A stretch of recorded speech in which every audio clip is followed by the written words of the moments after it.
You see, there's been a big misconception in the world of hypnosis.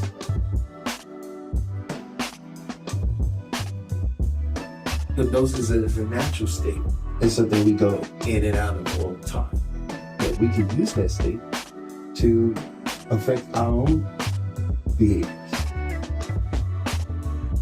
So this is a do with. I'm gonna work with your unconscious mind. I'm gonna work with this 88. You're gonna work with the 12, right? Because together, when we work together, we can bring 100% of the mind together. That's the power of your own mind.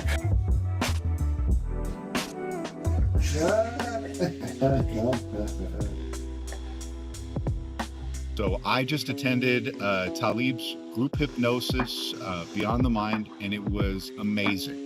And the fact that I feel so refreshed and so energetic afterwards is amazing. It's a wonderful feeling. This was a bonus. So for the last couple days, I had been experiencing a pain behind my face. On a scale from 1 to 10, not even a 1, more like a dull ache. And while we were going through the process, I was able to let that go, and I was actually able to pinpoint the root of that disease during the meditation process and during the visualization. And since we've been done, I haven't felt that pain, that dull ache behind my face that I had been feeling like for the last few days.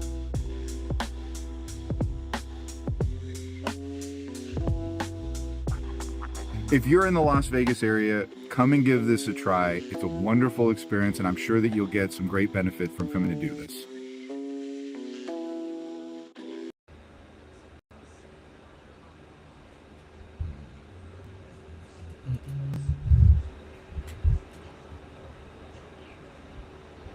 Can't hear you.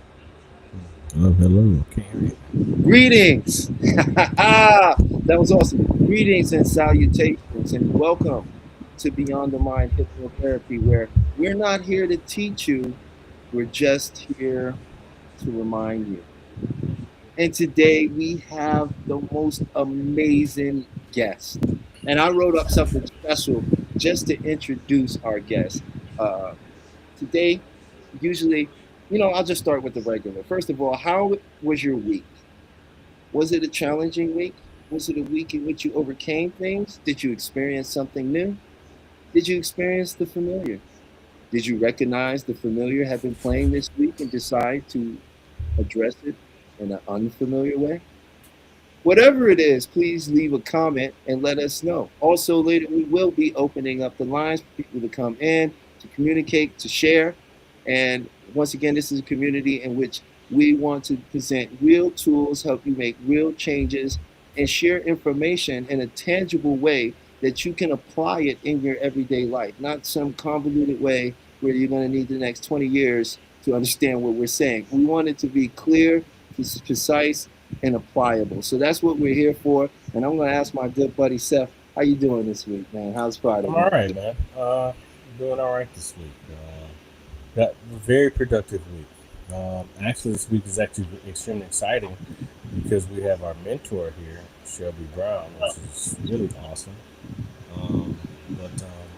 Yeah, man, this week was pretty productive. I got a lot of stuff done within my personal achievements. So. That's always a plus. That's always a plus. So what I'll go ahead and do is I'll introduce our special guest, okay?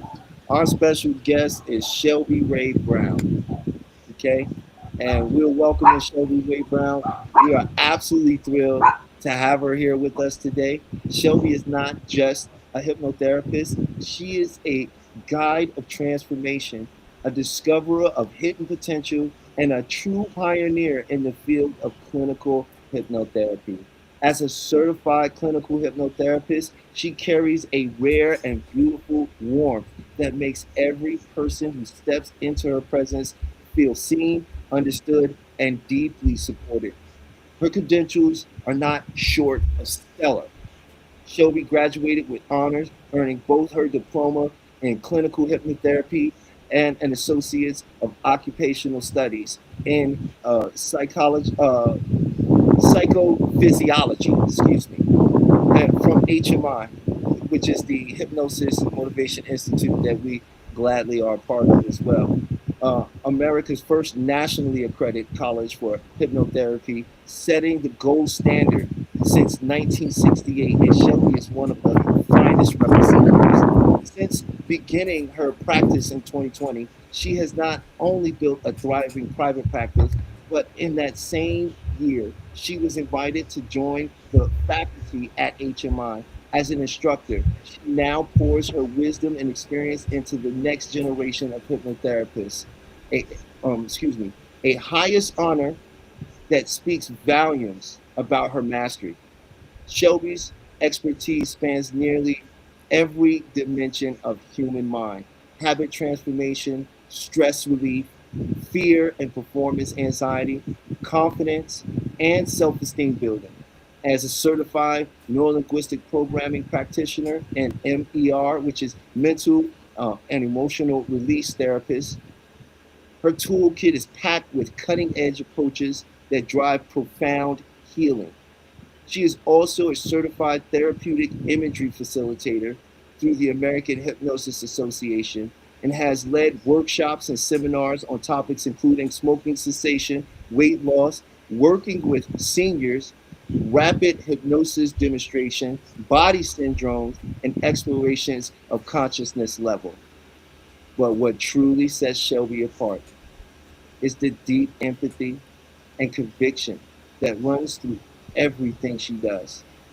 She was honored with HMI Clinical Achievement Awards for her outstanding performance during clinical internship, not just a trophy, but a testament to the healing power she brings to every clinical, to every client. Shelby's presence here is our privilege. Today, we go beyond the boundaries of the mind and explore the infinite possibilities of consciousness. And you are the perfect guide for that journey. Welcome to Beyond the Mind Hypnotherapy. Everyone, please welcome Shelby Ray Brown. Well, thank you. Thank you. It's wonderful to see both of you, Zephyrin and Talib. Yes, yes, yes. Thank you. And my new friend, Peach. Oh, Peach, yeah. Peach hasn't come on yet, but she will. Okay. She's around. I can feel it. Yes. She likes to stay behind the scenes, but we know how to bring her out. We know how to make her come out her little cubby hole, you know. But go ahead. You had something you want to say, Seth? Oh no. I know you had questions and you wanted to kind of get into it, and I was going to follow up after you. So go ahead and take the lead, my man, and I'll come behind. Well, okay. One of the first things I wanted to ask was, how did you get into hypno? Like before, what were you doing before hypnotherapy, and all this amazing stuff you're doing now, and what got you into it? How did you get into it?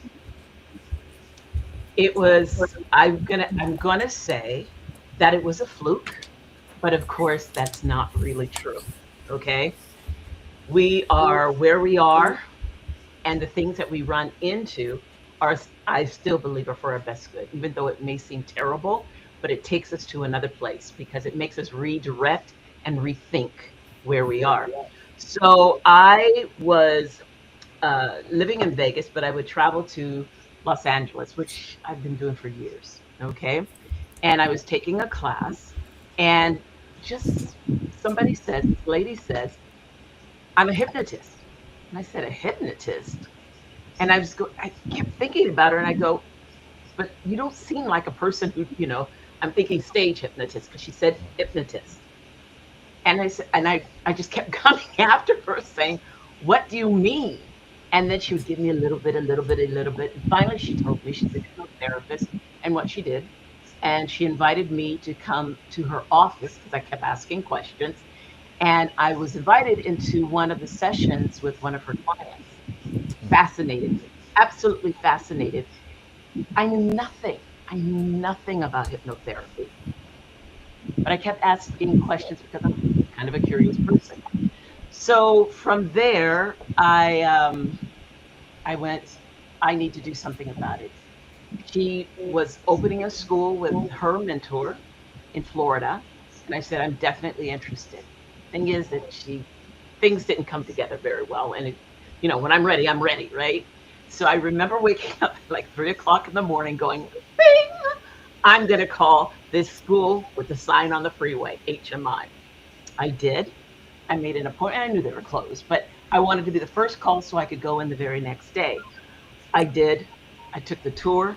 Before he could say, well, you want to think about it, I said, I'm in. I'm in. And I signed in. The class actually started the very next day. So anyway, I had to rearrange my life because at the time I was living in Vegas, but I was always traveling to Los Angeles. The other part that I didn't mention was I couldn't walk. I mean, I could walk, but I was on a walker. Every step was painful. It was just horrible. I wasn't thinking about healing myself. I was just thinking I needed to do something else, the next step in my life, because, prior to this, it was like coming on 4 years of just being in the bed. I would get up to walk my dog and pray that my dog didn't want to walk someplace else, just trying to keep it close. Anyway, so I found a place, an apartment that they allowed me to just rent by the day. I could bring my puppy, and that's what I did. I went to HMI, and I would stay for the 3 days. Well, it ended up being 3 because I'd come in on Monday, Tuesday, Wednesday, Thursday. I'd leave out on Thursday night. And that's how I was at HMI every single week. And I would do that week after week after week. That's 4 years. That's pretty amazing. Well, okay, let me clarify. I can't say for a full year. I did all that. Then I ended up having surgery on my legs. So I took I think it's about a month for, for my surgeries. And then we went 2020 COVID. So COVID actually worked out for me because then I didn't have to do all that traveling. And I could just go from my bedroom to the room that I set up as my office. So that's how I got to HMI. But I knew nothing. I knew nothing about hypnotherapy. Now, I see the dancer in the background. Were you a ballerina or a dancer at one point? Yeah, all of those are me. Okay. Yeah. All right. So I don't know how clear it comes out, but the one over there to the side, that's me. I did everything. I was a picture of me in Germany. Teen Wolf 2 with Jason Bateman. Smooth Criminal with Michael Jackson. And then the other one, the black and white one, is a picture of a group that I performed with. Okay, so if you did black and white, my mom worked on black and white too. No. I was just saying that that was just a black and white because other ones are in black color. Okay, gotcha. So, yeah. Gotcha. That's awesome. That's still awesome. Yeah. So how long were you a dancer? Forever. I left school. What I did is I went on independent studies, and I got my first job. I went on independent studies and started working, touring around the world. Do you teach now? I do. I've taught since I was 15. Okay.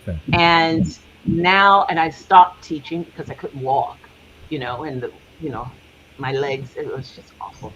Anyway, so starting the 30th of this month, I'm starting to teach tap again.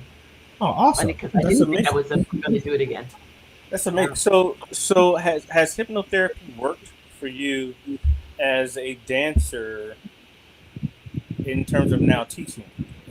Have you applied any of the skills to what you're trying to do now? Or what you're doing now? Yeah, definitely. Because the thing is because it takes care of your mindset. And part of our teachings is we realize where we can get stuck because of what we've thought all our lives. And I go, okay, I'm in a new period. Of course, that period where I was in bed, and then I'm changing my career. But I had a lot of changing in my head to do. And also just the concept of physically, my job being a physical job, that all of a sudden I can't even go walk across the room. And I walk so slow. I mean, really slow. And I'm not going to walk that much faster. But anyway, I still walk slow. Now it's like, I am walking, and it's so funny in my advances. As I'm walking, I'm going, oh, I can feel myself going faster. This is wonderful. And then somebody else will go, past me. That's how it feels to me. But this could be somebody with a cane just going at it. And I was like, look at this. I feel like I'm walking fast. And this guy with the cane. I said, I think he's trying to race me. He's not saying anything, but I think he's trying to race me. But anyway. So yes, the mind.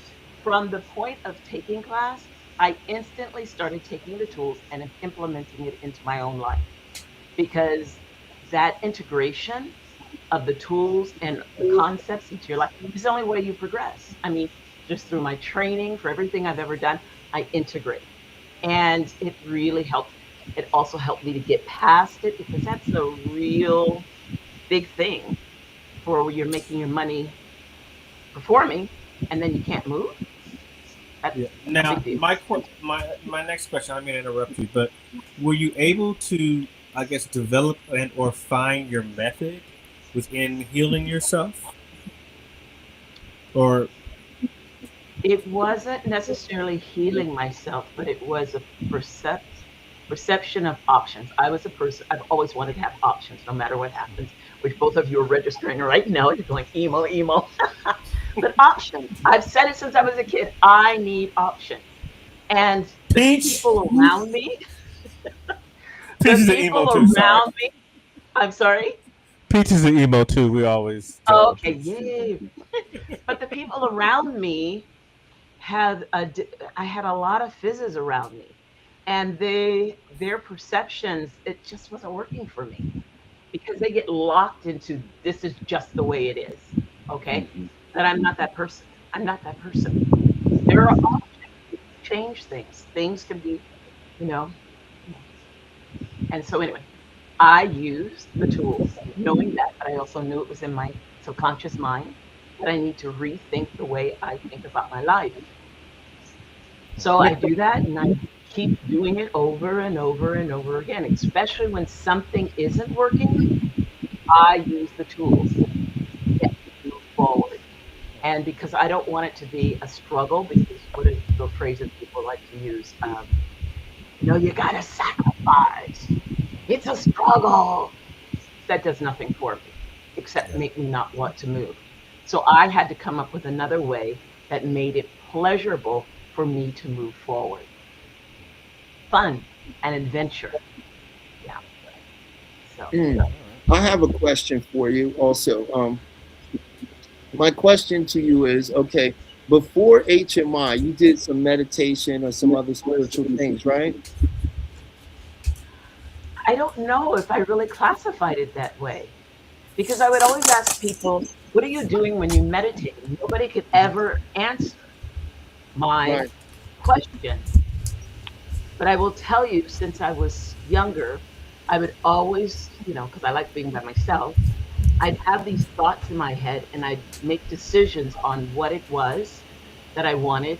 And then I'd say, what do I know how to do right now to make that happen? And I would do that. The other Like, part is, okay, I got to say this part too. I also had ideas of what I wanted, and I would just let it go, because I didn't know how to do it. Certain things I didn't know how to do. And because I'd never done certain things, I couldn't give everything, but I would just do what I knew how to do. Just becoming in the entertainment industry, I knew nothing. I just said I needed to be in LA, and I went to LA. And I knew I had to get better, so I started training. From the training, I would listen to the teachers and see what they said. And I would apply that. If it worked for me, I used it. If it didn't work for me, I was thinking, do you know what you're talking about? My mind. But also within that, when they were telling me things, I was also watching them to see if they were an example of the words that were coming out of their mouth. And I found that was one of the best things I had going for me, is just listening and following that. just those simple principles, and I would just do it. And I would just hope that it would work out. I would just trust because I knew I had nothing else. I knew this Right. is what I wanted, and I just did it. And okay, so the other part is that was really great is I didn't ask the people what they thought. And I think that that's really important. Wow. I hope the audience is really catching that piece of advice. That's a great piece of advice right there. So that actually leads me to my other question too, which was like, what were one of the when you got into the hypnosis, right? Especially going into HMI, what was the defining experience for you that let you know, oh, I can use this to work on my, I can do some real change on myself with this. Did you have an experience with it at some point that gave you that realization? Yes, because I knew nothing about hypnosis. I did not know that we constantly go into a state of hypnosis on and off every single day. It is not a good or it's not a bad thing. It just is. So when there were certain things that I would do and I go, why do I do that? And then the answer came because I was sending myself into hypnosis. When do you send yourself into hypnosis? When I get confused, when I'm in an element that I don't understand what. Uh-oh. You froze. Oh, we got we got you frozen right quick, Miss Shelby. I don't know if you can hear us. I did good in a way There we go. because Uh-oh. okay. There we go. So We had a moment where you froze. yeah, because you guys froze too. So just realizing that we go into hypnosis was a big one for me because I never knew what was going on. And I just knew that there were times where I would do things or I was just like in a maze of questions about a lot of things. And I go, I think that's going into hypnosis because I would get confused. I wasn't necessarily fearful, but I get confused by information coming to me. For example, because right now in this day and age, there's a lot of people who are going into hypnosis even more because they're on the internet, just scrolling. And the thing is that sometimes people know what they're talking about. Sometimes people are just repeating what other people have said and they dressed really well and they're just repeating, but they still have no life experience to prove it. So I listen to people and I go, I don't believe you. Just because what have you done to prove that what you're saying is true? And at least it's true in your life. It doesn't have to be true in anybody else's. True in your life. What can you tell me? You're going to tell me about these big concepts, but how have you? That's why I like to implement everything. I want to be able to prove what I'm saying is correct. I want to be the living proof of what I'm teaching. I did that with dance, the performing arts, and I'm doing it with this too. So is there something different that how has my life changed? Yeah. Now, you have something else coming up. Is it the LA Hypnosis Fest? Hypno LA? Is that what it is? Hypno LA, yes. I'll be a speaker. Yes. And when is that happening actually? And where? That is September 17th through the 19th. Okay. That's in Los Angeles? Correct. Awesome. And what will you be speaking about? Permission to charge. Meaning speaking to hypnotherapists, because there are many people that they have been taught that they are supposed to give everything away for free. Bless you. And not charge. And that's, heart-based businesses, they're taught not to charge. It's kind of like being an artist. You'll be a starving artist. So those are links that are being put into their subconscious mind. And the thing is, it's an exchange of energy.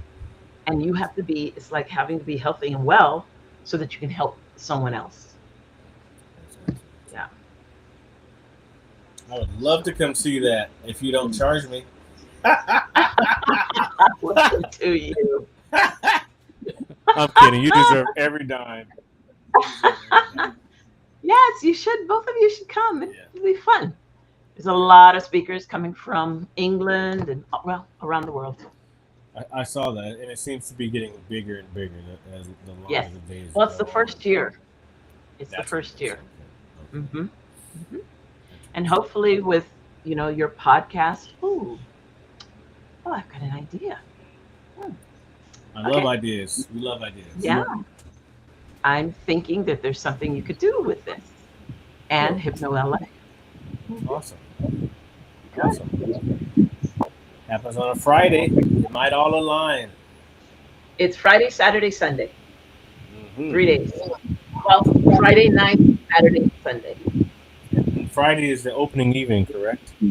Correct. All right, that's- I also want to put you with a group called Black Hypnotherapists. Oh, His name is awesome. Stephen. I don't remember his last name, but I will put you in contact with him also. Okay. But I think it could be very interesting for both of you. and I'd like to we ask didn't a even know- question real quick. Hold on, Seth. I got this real question I'd like to ask. Okay, I'll let you jump back in there. I gotta ask. Is it all right? Is it all right to ask you to explain your theory on somnambulism when it comes to Black people? Yes, it's not documented everywhere, but I really do believe that pretty much 99% of Black Americans, specifically Americans, are somnambulists. Why? I think it has to do with two things: survival and artistry. Because the artist hears and visualizes everything, but it comes in differently, right? So that's one thing. And then the other is you've got to be able to hear everything the way everybody says something so that you can understand, so you can survive. So that's my theory. Just innate And I survival just have tactic. noticed, yeah, because you're under fire all the time, you have to be aware. You must be aware of what's going on around you. If you can only understand, I mean, everybody understands everything, but you're sensitive to both sides, whether it's direct or indirect messaging.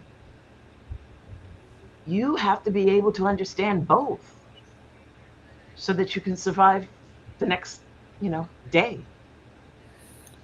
Now, we all know it's very few of us.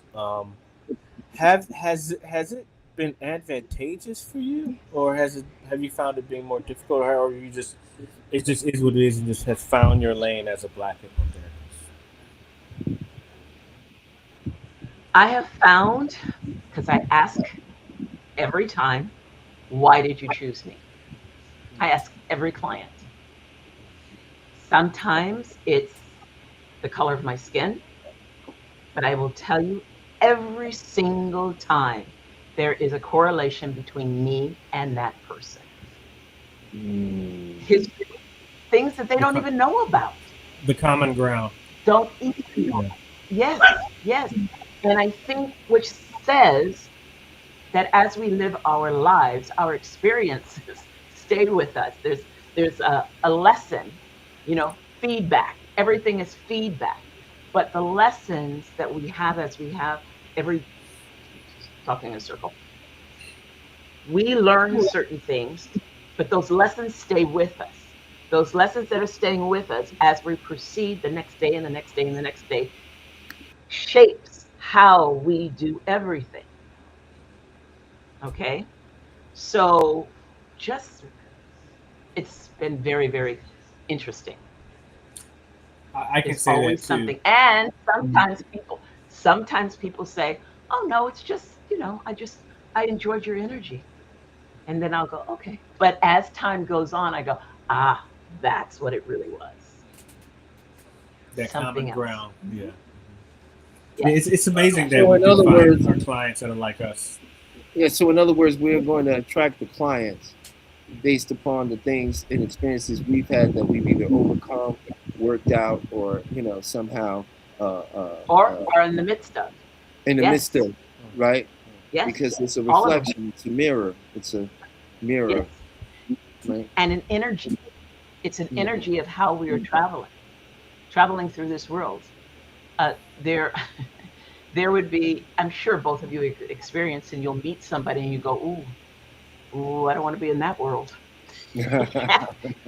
Nice to meet you. You move on, right? Yes. Yes. You Yeah. know, it's I just don't want that energy or that the way you're living to be part of my world. I was telling somebody once that it's a thing, and you think that you're strong enough to make it through, so you start taking on other people's burdens. That thing is living on your back. The thing is, you can't see it, but the other person can receive it, and you think you're doing just fine, but it's sitting there whispering in your ear at times, and it's starting to help you make other decisions at that level. So when you're in a situation and you're going, oh, this is not how I imagined my life to be, take an exam. It's called feedback. Take an exam of your life, and you go, what is it I'm really believing that is keeping me here? And spout out anything, even though logically, what we both know, all three of us know, that we can say that doesn't make sense, but somewhere we are still believing it and riding that energy. So if it looks like, if you want it to be something else, you have to go to that energy level of what that looks like in your life. Have you found that if you see improvement when you have a client and you're going through, because we all go through different things in our life all the time, we're normal Absolutely. people, or weird people, whatever you want to call us, we're who we are. But do you find that when you are ascending or fixing your problem, you also see the same within some of your clients? Do you see that? Is that ever, does that coincidence ever happen?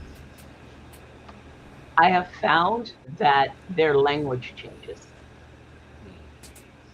Definitely their language changes, and you can tell that they are believing it, because when they say it back to me, they say it in a way as if they own it, like they've never heard it before, but it was like a discovery that they had.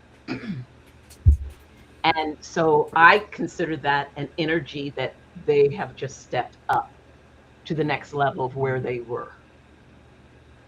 And they feel it, from my perception, as fresh energy, fresh thoughts, fresh, and I could say, well, I've been talking to you about this for the past year, but today you found it as a fresh energy source, and this is the way you're going to think about it now and act upon it now.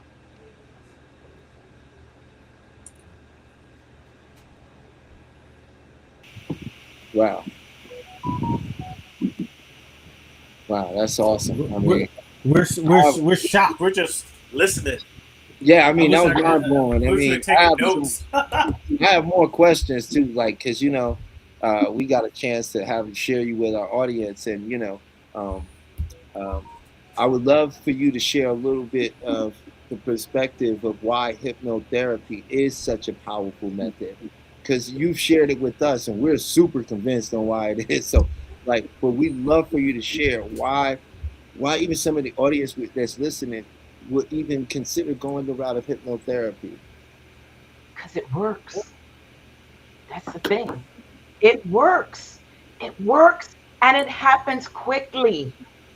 Quickly. I remember watching, when I was growing up, these TV shows with psychiatrists. I mean, they were comedy TV shows, and their clients would be with them for 10 years, 20 years. And I was thinking, wow. And but they were the same person still. Okay. They hadn't evolved at all. But with hypnotherapy, the evolution is happening before my eyes, happening before the client's eyes, within their life. they can feel it, they know it, they can feel the clearing in their head of like, got it. And they move forward and they know that it's here and in here. You know, we're a heart-based business. It's in here and they can move forward. They don't need, they're not asking anyone else because it's all about them. I'm not telling them who they are. They're telling me who I am, who they are. Okay? So I'm not creating something that I want them to be or I know better. No. Their life is their life. Talib, you could say, let's say we've known each other for 20 years, okay? But the thing is, I don't really know everything about you and everything and where you want to go and what you want to do and how you perceive it to be. I don't know that. I only know what I possibly would do, but you really do know. But through hypnotherapy, all of that becomes very clear to the client and they know what to do next. That's the part that's just amazing. They know what to do next because the possibilities have changed within their minds of, yes, this is possible and I'm doing it. It is not magic. It's already in you. But through hypnotherapy, the blocks are being taken out, the cobwebs, all these thoughts that never served you, but we were taught about it our entire lives. Okay, I've got a good example. We are in America, we are educated to be employees. Through testing, proof that you know what you're talking about. This is the next step because they're going to tell you the next step, right? Mm-hmm. But the thing is, if you want to become an entrepreneur, a business owner, create something and invent it, somebody who invents something, it's not that way. There is no step by step. I mean, all the way through college. I don't know if you're familiar with doctors. They fall into the system. Why? Because they're taught that way, right? But do they really know about business? They haven't been taught about business. And to do that, there's gatekeeping that's set up to make sure you don't go off on your own. Do your thing. Insurance, let's make sure the insurance, other than that, they're not going to have anything to pay you with. And you're doing these incredible things. They're going to sue you. I mean, all these things are set in front of the person. But being an entrepreneur is like the wild, wild west, the gold rush. And you have to be ready. You have to be ready to go on that adventure.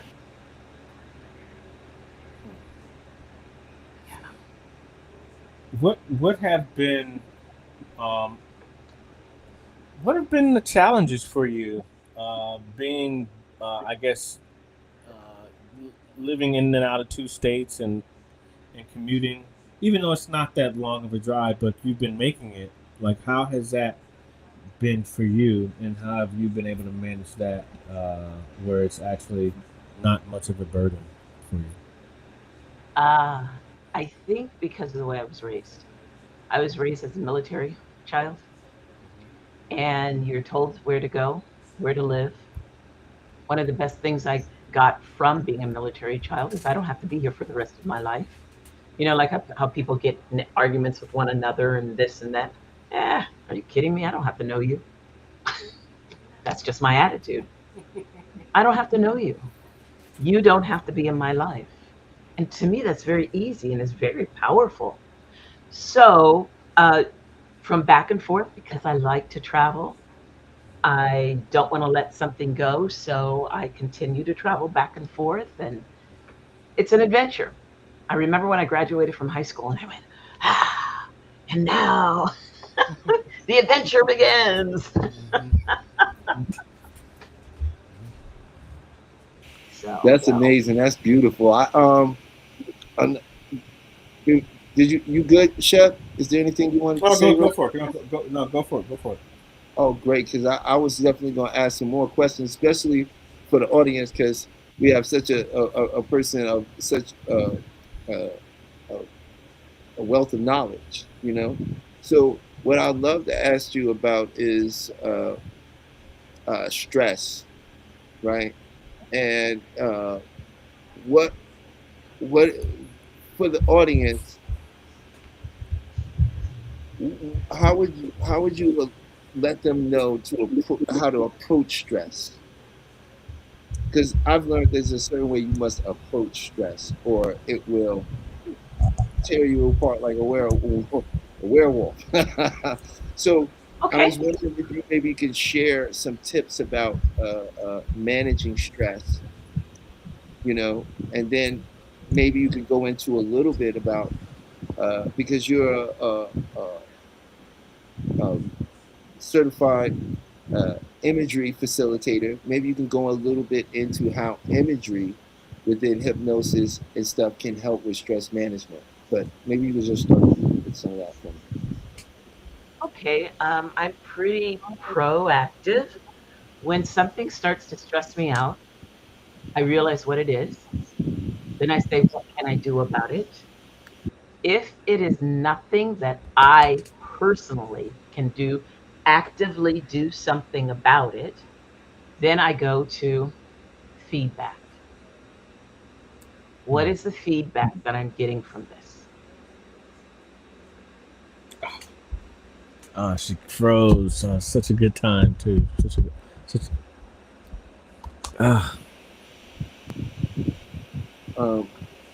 As soon as she unfreezes, we just jump right back into it.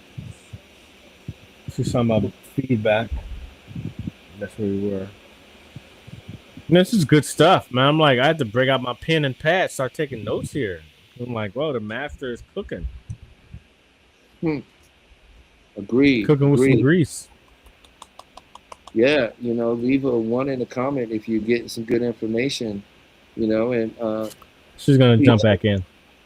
That's great. Peach also opened up the lines if you'd like to come up and ask any questions or participate. We're more than happy to have you up here. Also, and Peach, she is an emo, yeah, and you might have some questions for her. ask your emo questions too. You might have some questions for her. You might want to ask that. You saying something about I don't think my mic is hot though. I don't hear any. It's the ambient. I'm ambient right now. It's the ambient sound that's really loud. I don't know. That's no. Hold on. I want to clean it up. If it's me, I have it's really loud. What? Yeah, when you turn your mic off, you can't hear it. Hey, there it is. There he is. I do hear the hissing though when I mute it. I don't. Whenever you mute it, I don't hear it. Hold on. We have to get what's it called? You hear it now? Yes. Huh? What's up? No, wait, hold up. I'm trying to find out what's going on with the sound. Yes, we do hear it. No one else has said this. No one else has said this. You hear it. They don't know what it sounds like. I know what it sounds like on the show. You're not supposed to hear hissing from anyone. But if you mute it, then you don't hear it. It's all good. Hey, we need to get Shelby back in the room. Yo, I got people telling me it sounds good, sir. I don't know if you're just hearing something. Okay. So I'm just trying to make sure. You're okay right now, but we do need to get Shelby back in the room. Well, that's what Peach is doing. As soon as she goes back in. So right. I got my son on here, and most importantly, I got the Kung Fu Man, my brother. Oh, Suzuki.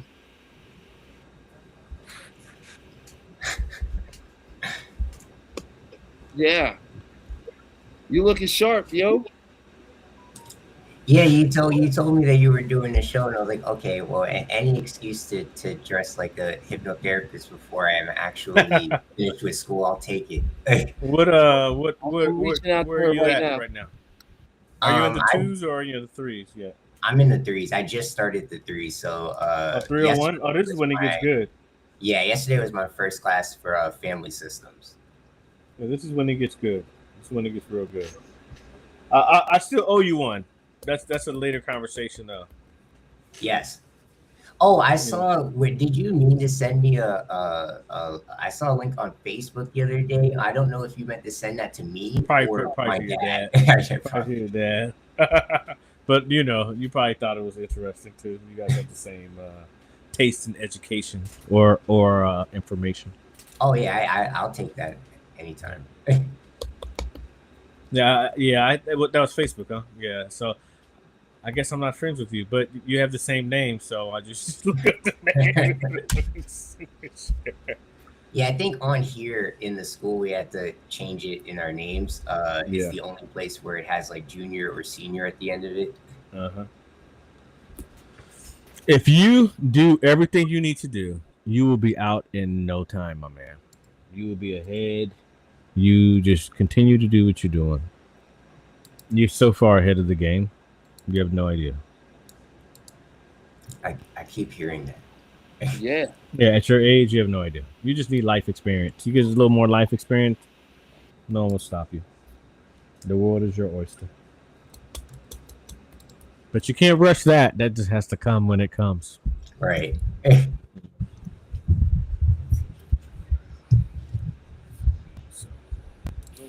Hey, what's up, Sue? Yeah, I'm working on that. Okay. Hey, what's up, Sue? Are you there, my friend? My wise one. I don't know what's going on with his. We can't hear you if you can hear us.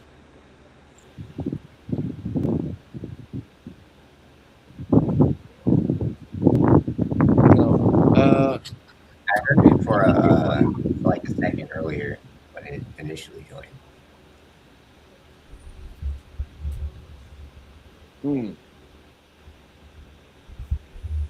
Okay. It's saying that she's unable to connect to the room for some reason. I don't know if you're hearing me.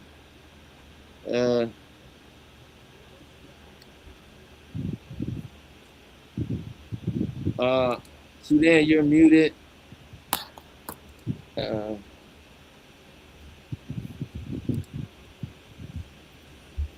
And I'm going ahead and letting Peach know what's going on. Peach, she's saying that she was unable to connect to the room.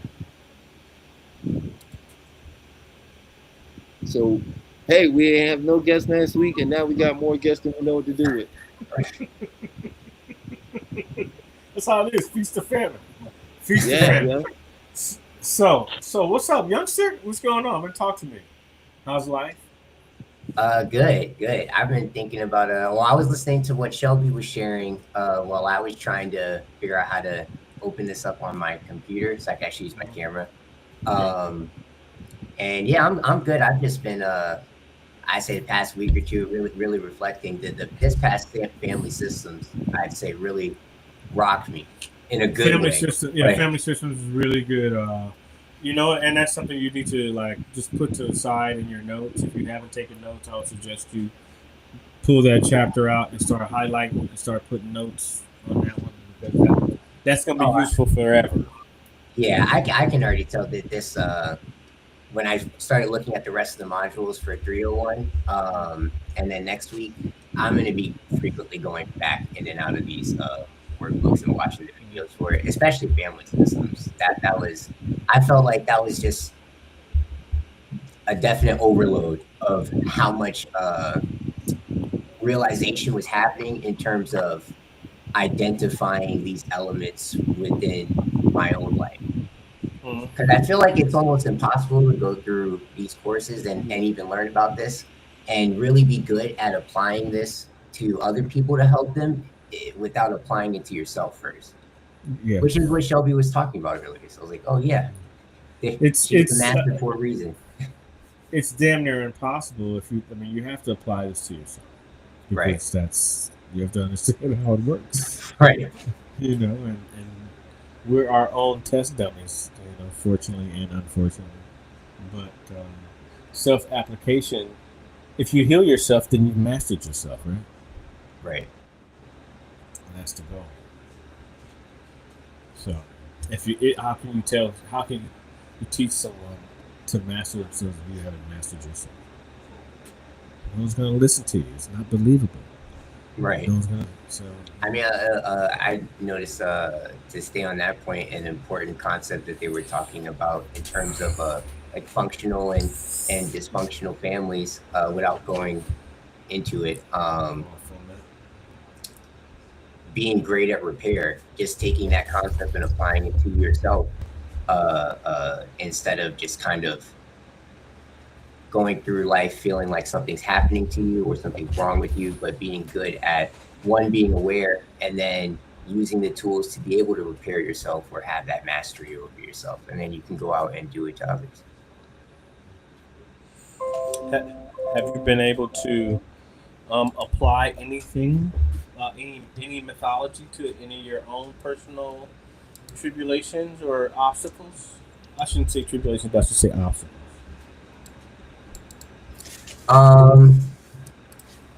Yeah, I would say my thing is reminding myself to do that.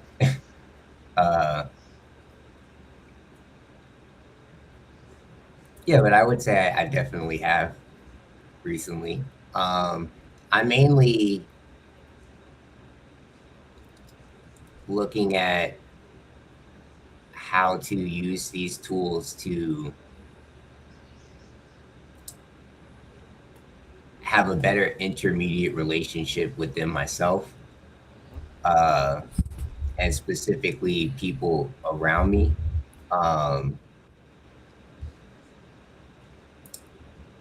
Yeah.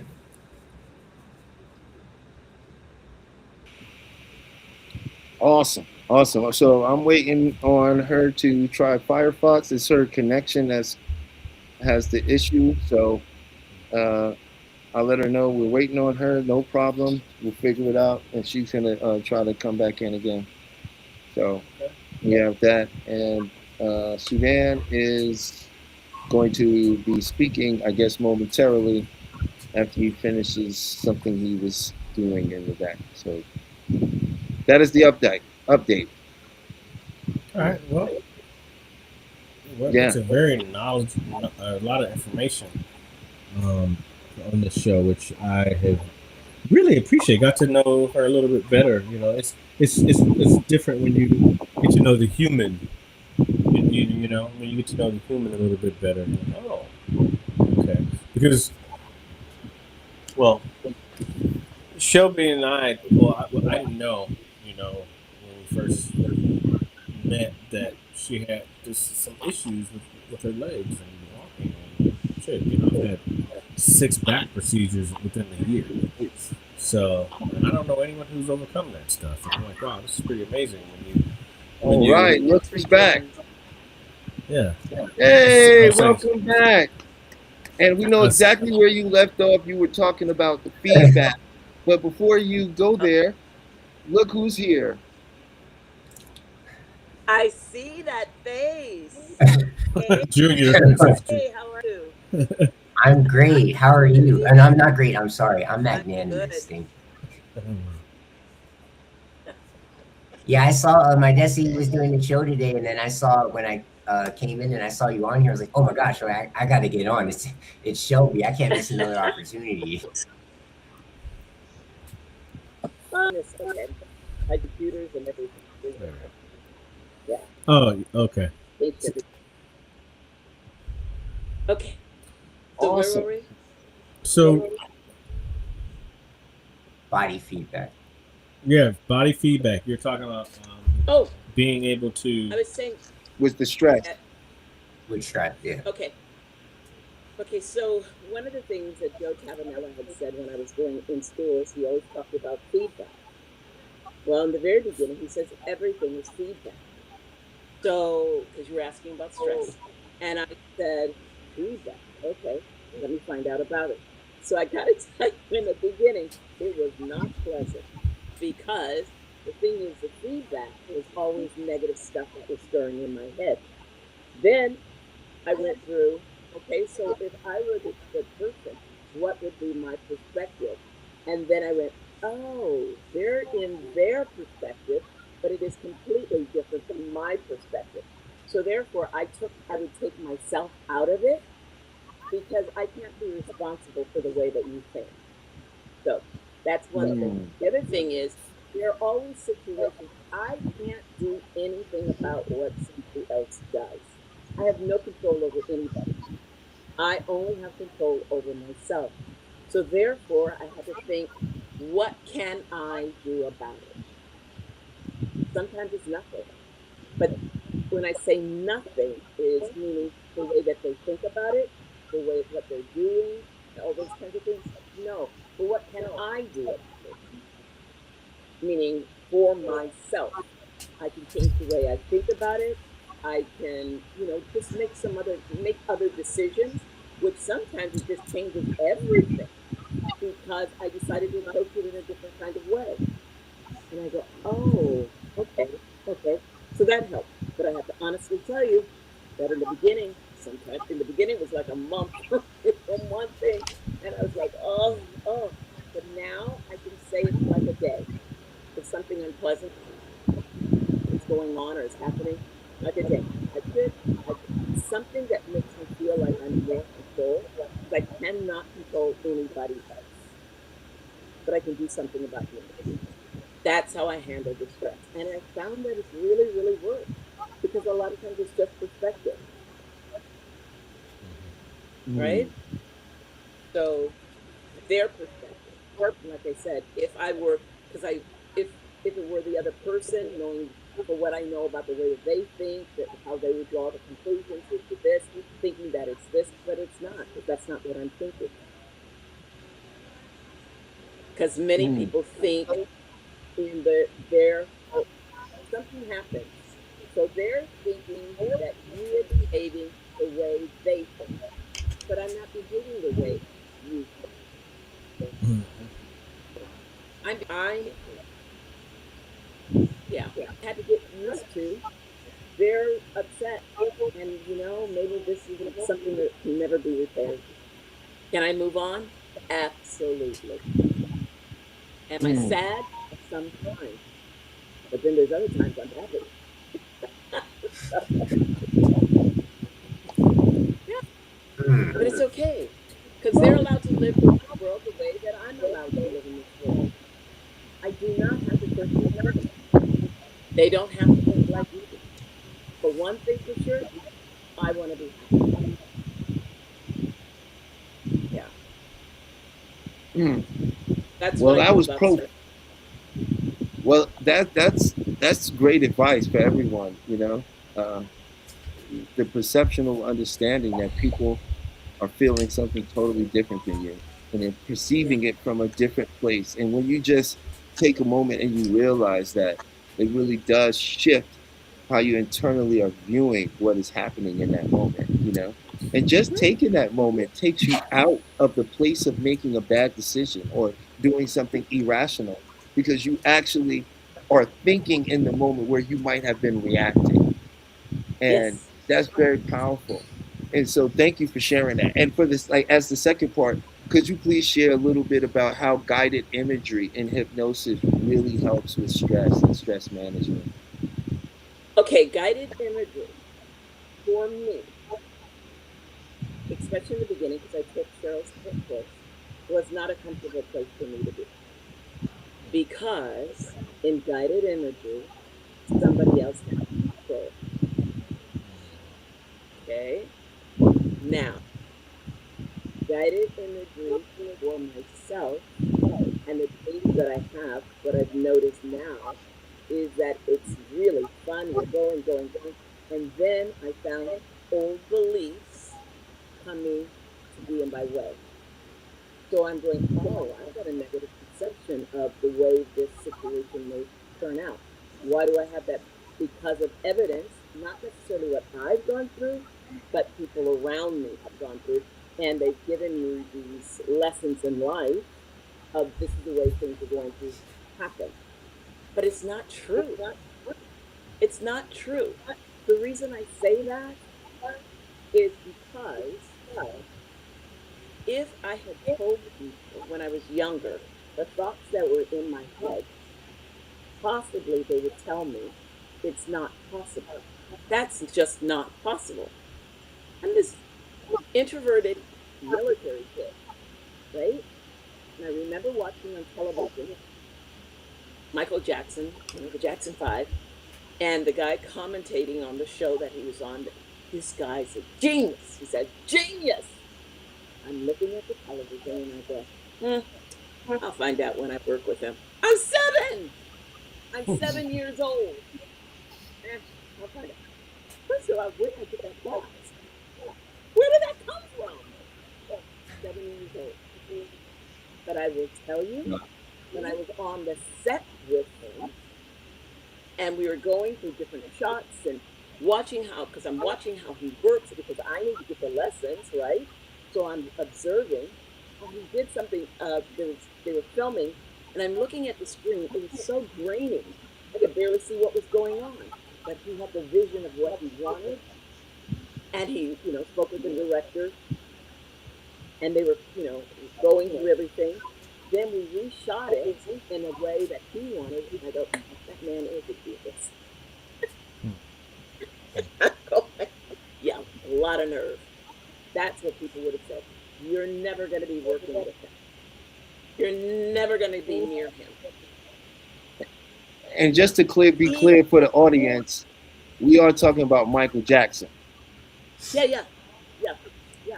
I just wanted to be clear for the audience who we're talking about here. Right. So we're on the set. These things aren't possible. Well, yeah, they are. When I arrived, he would greet me in the morning, have a little conversation, and then go, come on. Do you know how I'm sorry. I didn't mean to interrupt. Sorry about that. No. Finish. What were you going to say? No, go ahead and finish. Your story is way more important than what I was going to say. Go ahead and finish. Oh, okay. So, no, I was just saying that I believe other people would have told me that these things wouldn't be possible. I got a lot of lessons from him. And that was wonderful. An opportunity to work with him. What I was going to say is the entertainment business brought Talib and I together here. Oh. Yeah, we did I did a commercial out in Vegas, and he was on the same crew, and we worked together. And I think I told him, I says, man, if you come to LA, I'll hire you like immediately. And when people say that, they don't really believe it. So it's like, but then so we saw each other in course. I'm like, he looks familiar. So, but it's just kind of amazing that how life brings people together that are on the same. It does. Yes. Yeah. And you saw him recognize his energy, but think about that. The energy where both of you are in the same place. Look at this now. Both of you are working together. Right? So it actually came through. But it was neutral. Yeah. Life is pretty amazing. Yeah. I agree, and I could keep. I got more questions. I love to pick your brain because it's so interesting. And Pete, if you have anything you want to ask about emos and stuff like that, because this is the perfect. Matter of fact, Peach, please come up. This is the time to ask. She won't come up. She won't come. Never mind. She's not going to do it. Peach, this is the time to ask because you ask us all the time. So, what are you? Fizzes? I know, Talib, you're a fizz, right? Mm-hmm. I'm Sonambulous. But on what side though? Because you never took 5246. 52 fizz, 46 emo. Okay. I'm a Sonambulous, but I thought she was asking in the EMP relationship. So in relationship, but that makes me a physical. I'm a physical. But when it comes to hypnotism, I'm just Sonambulous. I'm like, sleep. Okay. But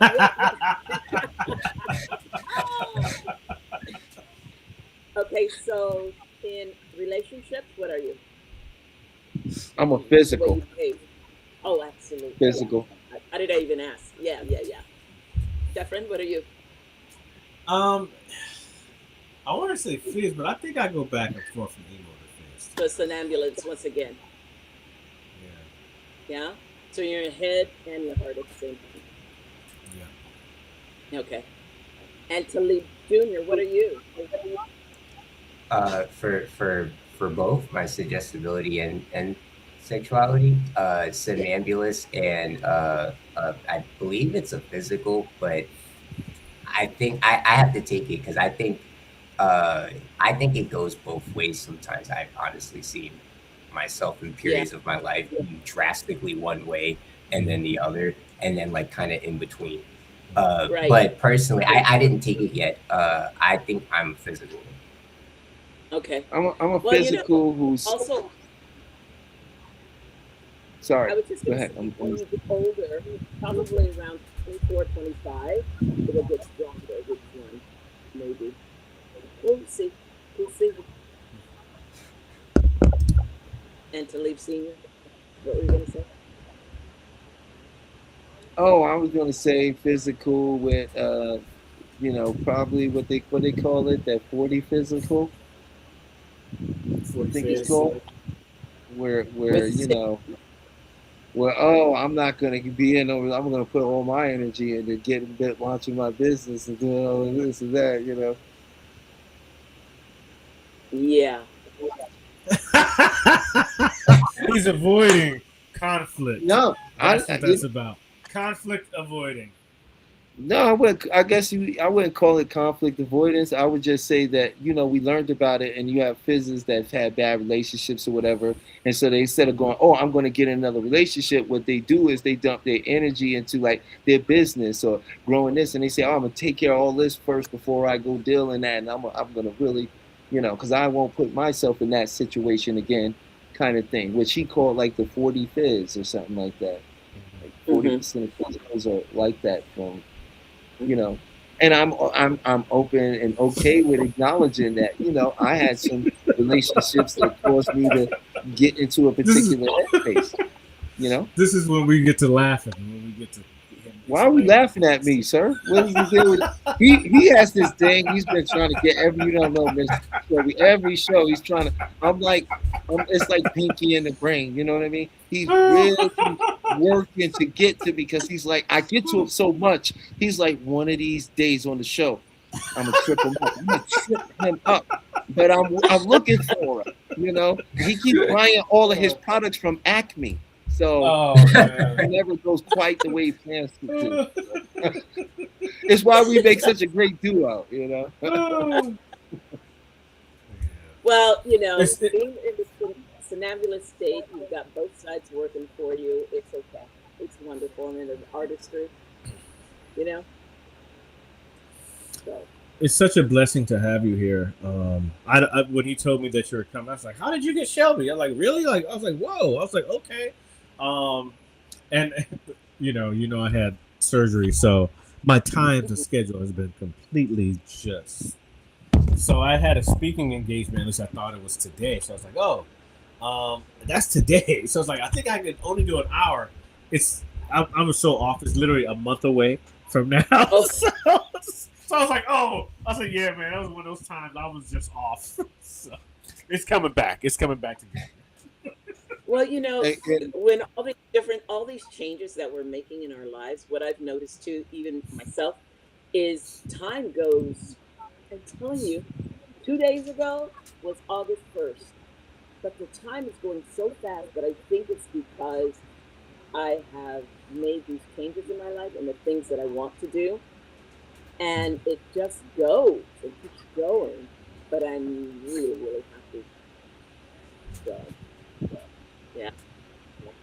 But the time is all over the place. Hey, Talib, is there anything that you would like to ask Miss Shelby? I know you got good questions too. So please, is there anything you want to ask? Wow. I feel like there's a lot I want to ask, but when you ask me on the spot and I wasn't prepared for that, I feel like I have nothing to ask. but I know I Actually- do.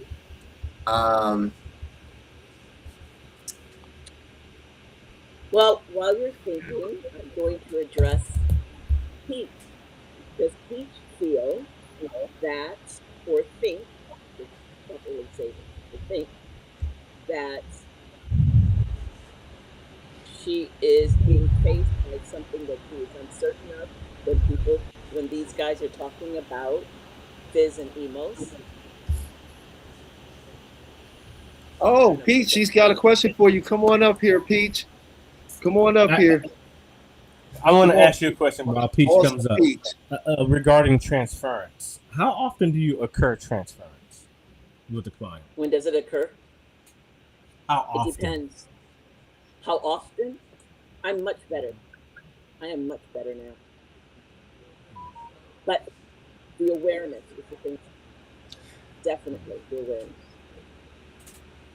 You know, Are you? and because of So you're that- noticing it faster, right? Yes. Okay. But I will tell you one of the things that has happened. I am so much more me now than I've ever been. Well, no, except for when I was a kid. Yeah. Because, I was trying to get along with people. Forget about that. Yeah. I don't worry about that kind of thing anymore. Most Well, of the time, it seems, I should say. as an early hypnotherapist, I can tell you that was one of the things that kind of tripped me up a bit. Because you just didn't know that someone's issue was going to affect you in a way that it affected you. So I did realize that, if that does happen, there's things that I need to work on and work on those things. Be aware, and then it's time to get busy. It's time to put something else on your list to work on, because you can't have that come up again, right? Well, Or if it is, you can handle it better. Well, you can ask yourself the question, where did I get that thought from? Do I really feel that way? Where did I get that thought from? Mm-hmm. Okay, let's talk about falling asleep while you're watching television. Where did I get that thought from? Oh, with my father, he passed away not too long ago, but when he would sleep, Condolences for your loss. whatever was on television, I said my condolences. oh, thank you. What he was watching on television heavily influenced what he would say when he woke up. So if he was watching those, because I didn't realize that we have so many police dramas. And if he was watching something like that, they had stopped allowing that to happen. He was they gave him game shows, things like that to watch, because he was in it. He was so into what was going on. Yeah, and was saying crazy stuff because my father was kind of calm. Yeah. So, transference. If we know the golden hours, the golden half hour, waking up and going to sleep. But also, if you have empathy for people like all of you do, you're going to feel something, but you got to know what to do about that. So you ask yourself, I do it too. Is this mine? Or is this somebody else's thing?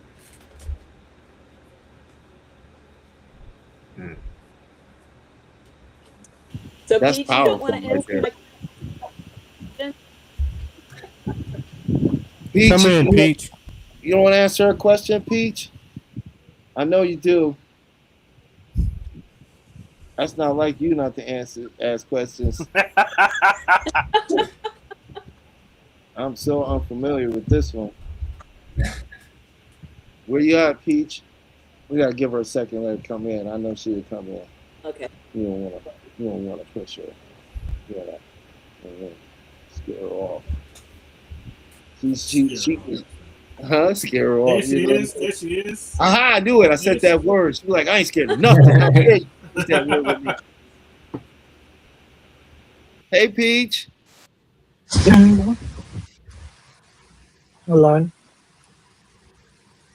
Hey, Peach. Hey, what was the question? I didn't hear the question.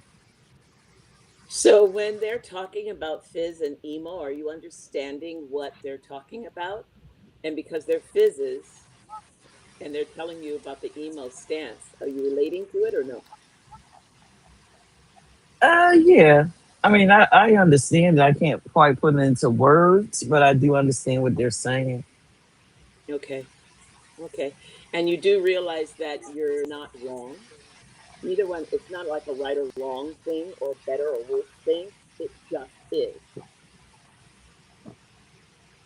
Yes, I do. But that's the motto of my life. Everything just is. Okay. So what does that mean? It just is. Occurrences just is. Everything just is. A person just is. Oh, okay. I don't really So does have it, control of most things. I only can control myself, so it just is. okay. Okay. So do you tend to be on the happier side or a neutral side? Um, when it comes to dealing with other people, neutral, but for myself personally, I'm always happy. Okay. Great. Well, that's good.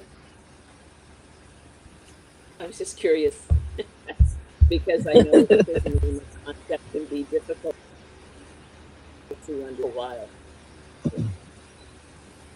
No, to live's pretty good at explaining it. Wonderful. Wonderful. Yes. I did It's good. really That's right. interesting. That's right. I did good. I did good. You got any questions though? Listen, she is something else. Yeah, you know. Master. I don't. Tonight, believe it or not, I just actually don't have any questions, but maybe as I continue to listen, I might. But you know, my questions mostly be topic based, like based off of whatever y'all talking about, more specific topics. Well, what But did I you think love what about y'all the advice doing with here. the stress? Because I think that's some things you do, right, Peach?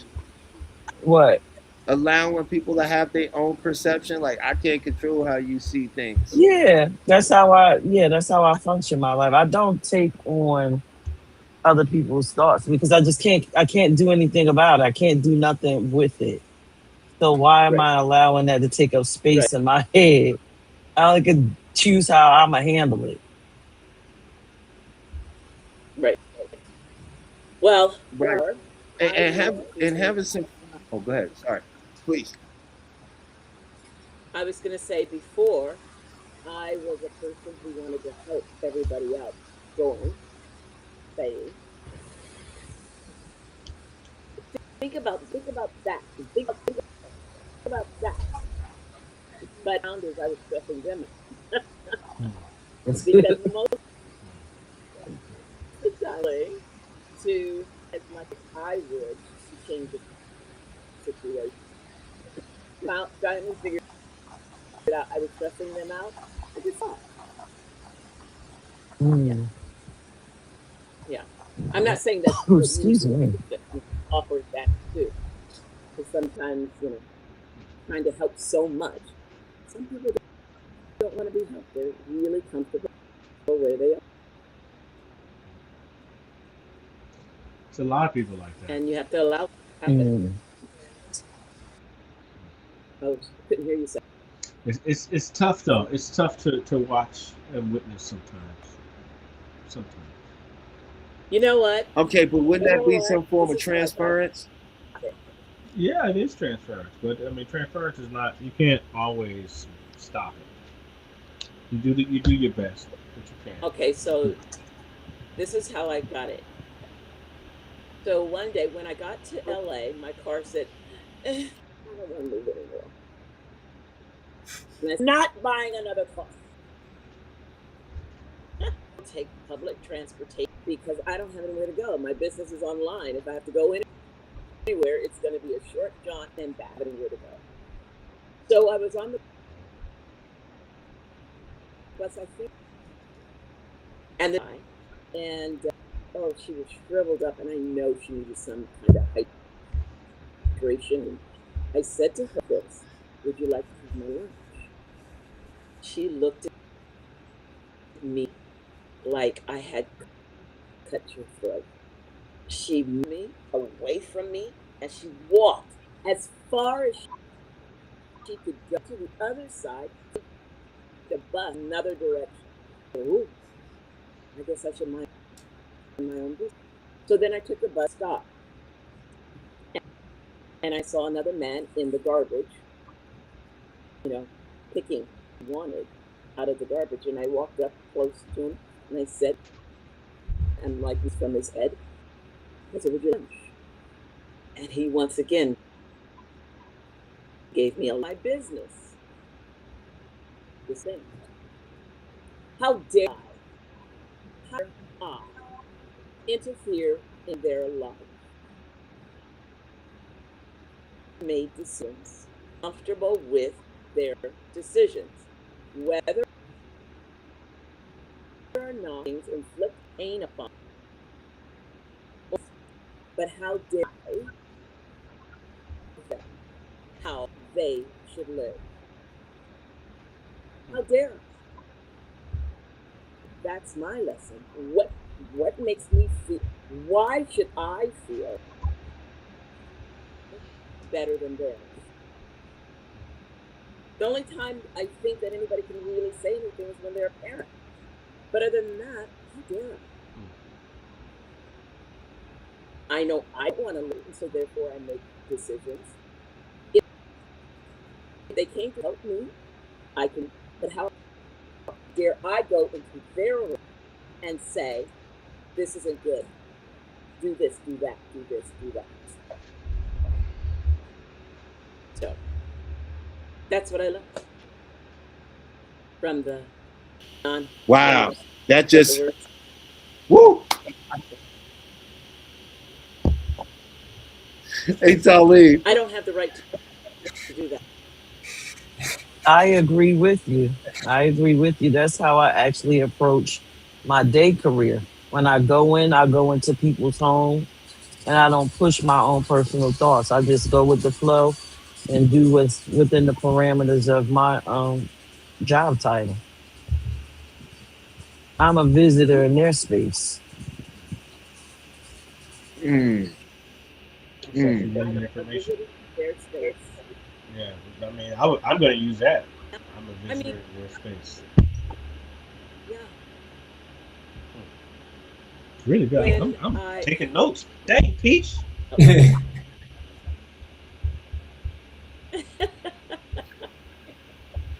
yeah.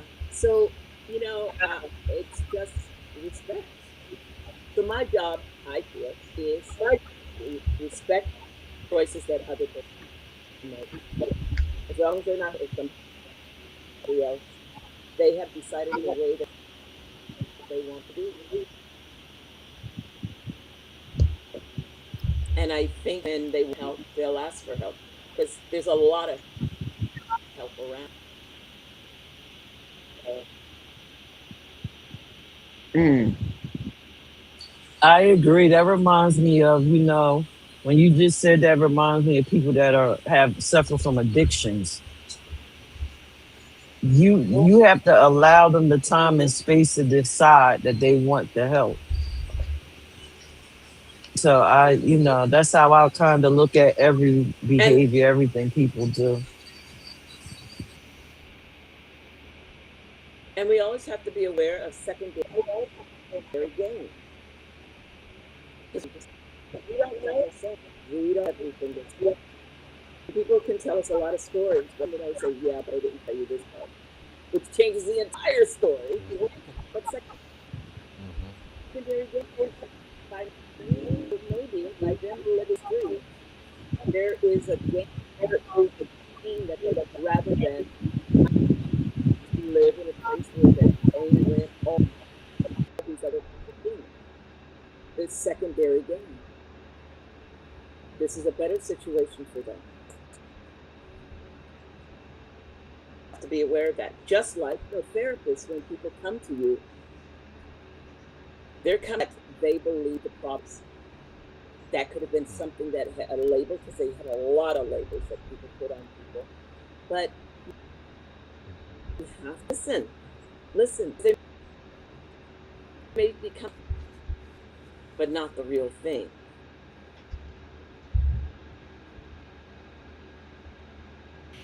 Mm. Secondary gain. That's something that I've talked about on the show too. And I've spoken to Peach about secondary gain in the past. And you know how some to us it may look, or even to them, they may think it's a problem. But they may be gaining from it. It may be serving them in a way that they're unconsciously allowing, you know. Absolutely. And when we get to the root of a cause, we're able to change all of that, you know, opposed to dealing with the symptom of the thing. I get these headaches, or oh, my neck here, you know. A lot of that stuff goes into body syndromes, and how the mind does not store problems. The mind takes problems and stores it in the body, you know. And when you can identify that body syndrome, you're much more effectively, as being hypnotherapists, we can actually get to the bottom of the issue and really help them make a long-lasting change while transmuting what was there into something more useful and beneficial to them. So I agree wholeheartedly. Absolutely. So, yes. But like I said, also, I take everything that I do, I mean, in my life, and I put it in my life. So if there's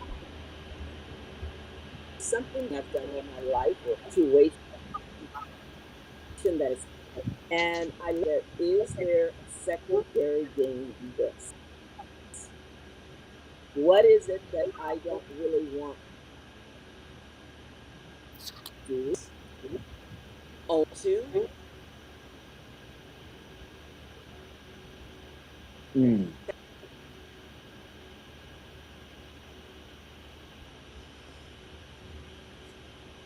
We lost the audio. So, oh, I didn't say anything. There we go. For that. Oh, I'm Yeah. sorry. I thought we did. Yeah. No. This is just an enormous amount of information Yes. that I'm so glad that you're coming to speak with us about. This is awesome. It really is. Really appreciate it. Well, you know, there's a lot of communities that have been taking advantage of hypnotherapy, right? There are other communities, and just for a moment, I would like to just shift it into what we might call the African American or the Black community. And maybe you could talk a little bit about hypnotherapy within the Black community and how that could really be a benefit to the Black community. Well, one thing that I've learned to have my picture on all marketing, because okay, the decision, and then able to take advantage whatever I have to offer, because I have an insight into that world every single day. But I will say I have a lot of clients and they're just open to it. Other people don't know what it is, but it's good. Mm. That's powerful. That's powerful. Yeah. Thing is how quickly it happens. And so what I've started telling everybody is put it in their budget. Just put it in your budget. Right? Put it in your budget, because the thing is, the return on investment, the ROI, is incredible. Your life will change, and it will go to the place where you want to go. One that is way easier than just going, I can do it, I can do it, I can do it.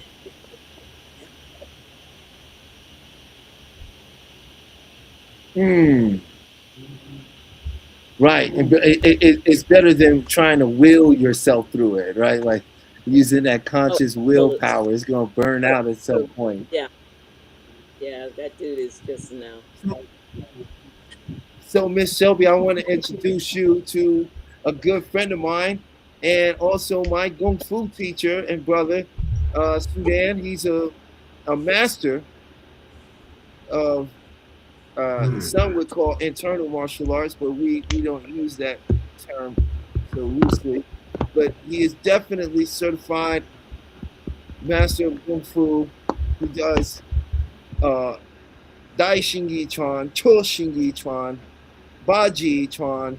He does Biangan, Tongbei, and is a Qigong master, Neigong, Neijiao, and many other disciplines such as Shuo Chao, which is a form of Chinese fast wrestling where he won several gold medals in China for this. And I was his first disciple, and we were best friends before it. And so it's amazing to be sitting here with him, so accomplished so far. And I really feel glad he was able to come in today. I have like two of my favorite people on the planet Earth on the same podcast with me. So this is amazing. Welcome in, Suzanne. Good evening, everyone. How you doing? How are you? Say your name again for me. Sudan, just like the country. Sudan? Okay, Sudan. Okay. Sudan, like the country. So speak. Yes. So do you speak Chinese? I do.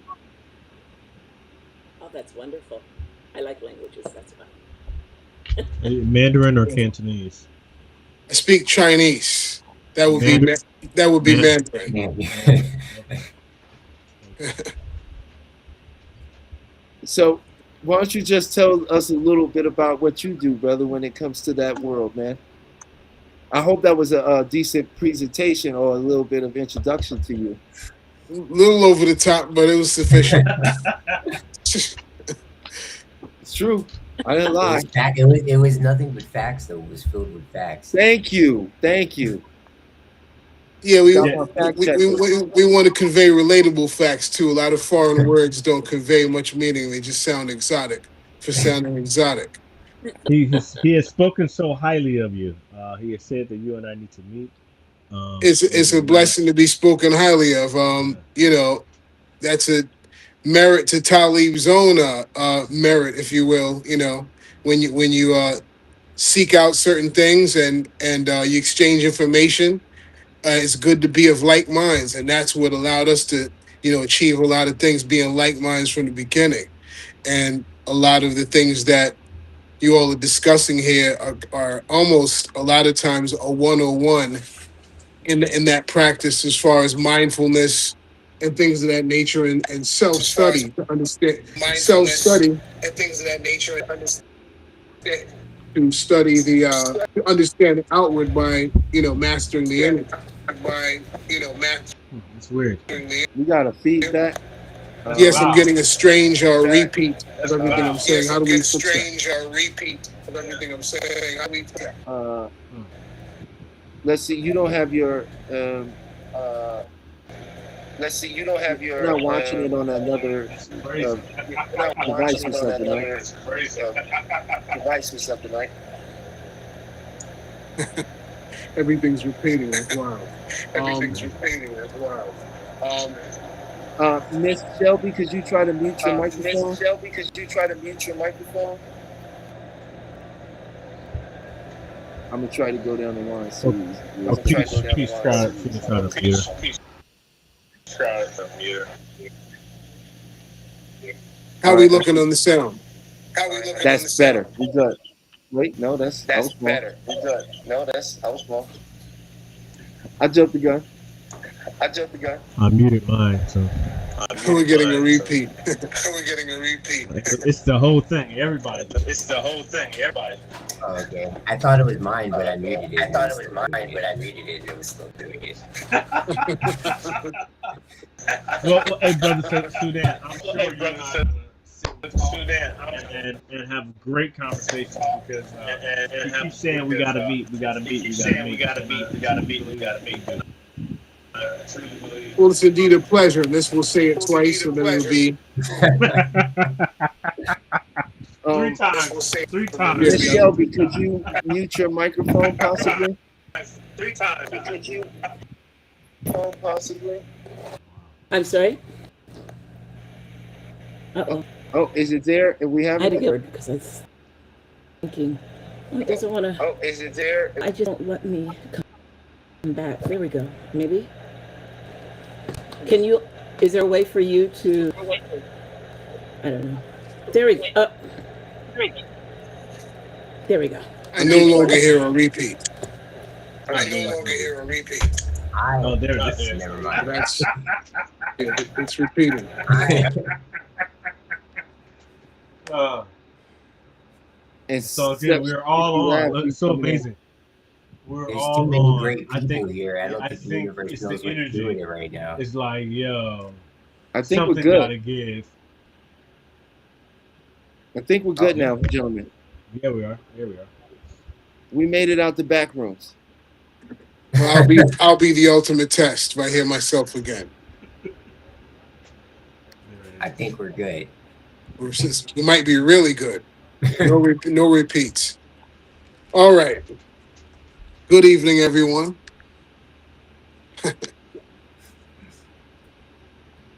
So, how long have you been teaching or practicing? Wow. Practicing probably about 30 years. Teaching probably 20 of those years. Okay. And how many do you actually have a school, or Let's see. are you Well, you teach 30. privately? Let me go back. 30. Oh, goodness. Okay. Yeah. Probably longer. Started at 8 years old in Oh, various methods. And yeah. So what was that last question, my friend? Yeah. Here we go. I have to repeat. oh dang. I know what the issue What was is. that last statement you made? I don't even remember. It was if you had a school, which I know the answer to. Oh, If there you it had a is. school or anything that you teach through. Yeah, so I did have a school for quite a while in Los Angeles. Relocated to my hometown, New York now. So I have not opened a brick and mortar place here as of Where yet. were you here? And when were you here? In LA, because I'm in LA right Oh, okay. I was in Mount Washington now. and Venice Beach. Okay. 'Cause Yes. I lived in Mount Washington. Okay, nice. Yeah. Off of Back in the day. In the back early in the day. 2000s. About 2002. Right, Okay. right when Stone's Throw was starting to do their thing. Oh, the label, yeah. Yeah. Well, and they 'Cause would were in do Mount shows Washington. over at the air. They're in Yeah, they High would Point. have shows over at the airliner over there. Yeah. Yep, and I had a school off of West 42nd Gotcha. up in the hills there. Yes. Okay. All Yeah. right. I know where you were. Close to Fig. Yeah, Mm-hmm. indeed. And me and several individuals put in a lot of work and research over those years. It was a good time there. And I also held classes in Silver Lake and out at Venice Beach, outside. Pretty awesome. Yes. What made you get into the arts? Was there something that happened in your life, or you just always were in it since you're 8 and it was just your thing? It was kind of a thing in my family with my dad and my grandfather being people who were physically capable and into handling themselves and that kind of thing, and being figures in our community, affecting the quality of life there. So I kind of always had that inspiration, looking up to those guys and being groomed by people who were strong and of assistance to the community. So that's kind of how I got into it. How has it been post COVID? How's it been post COVID? Very interesting. Post COVID, we're now in an era of everything delivered at home. So people would put out the effort and the energy to go acquire things they wanted, whether it required you traveling across town on a train or driving or what have you. And people are a lot less quick to activate and travel to things they want because of the intensified online living. So I found that's been the biggest thing as far as post-COVID is the difference between the in-person interface. some people are missing that and actually tired of being impersonal. So it's been a strange environment to traverse, and everything seems to have transferred to online learning, online study. And we have these supercomputers in our hands, so you can kind of study anything standing in one place. People tend to do everything in one place. And I'm not exactly sure how that's affected the value and mentality of people who want to be practitioners at things, because there's so much stimulation and so many things that people are watching at the same time. I don't know if they get the same level of immersion and focus when it's not in person. So are you teaching online? I am. Okay. Now, let me ask you this question. Before you ask another question, Okay. before you do that, what I want to do is have Miss Shelby come back up real quick. Okay. Because she gave us a lot of time today, and I'm really thankful and appreciative of that. So I just want to have her come up and have her say her good evenings, and also share with the people where they can find her and the name of her event she has coming up. So Miss Shelby, if you don't mind coming up for one moment and just letting me do this with you so people know how to reach out to you, and then I will and be thankful for you and allow you to go on with your wonderful evening. And so if that's okay with you. I second that. You're here. Okay, so everything is frozen for her. I'm getting a text from her behind, so that's probably what's going on. So ask her for her information and then give her a shout out, and then at least you can announce it for her. Okay. That way she's covered.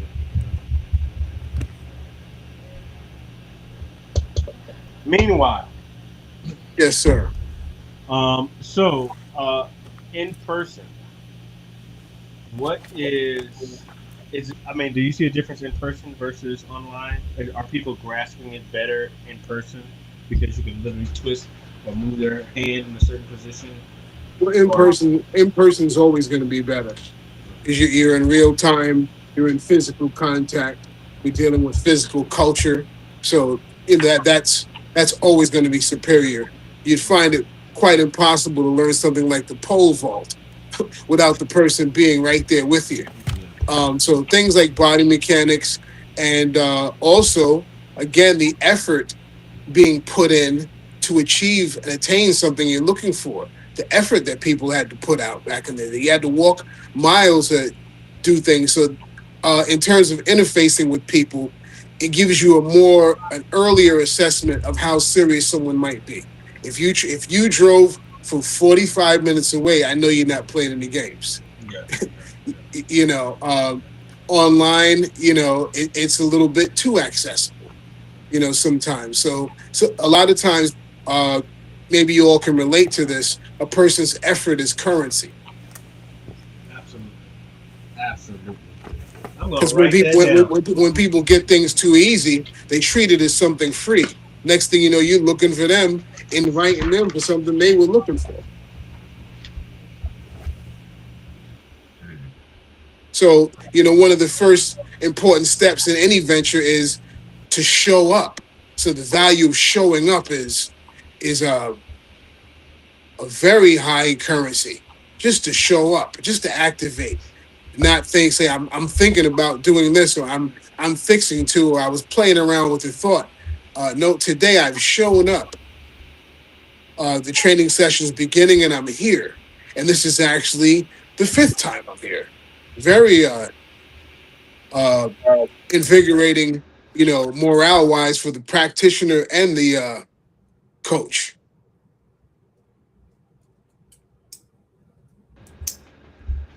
All right. So you're in New York, correct?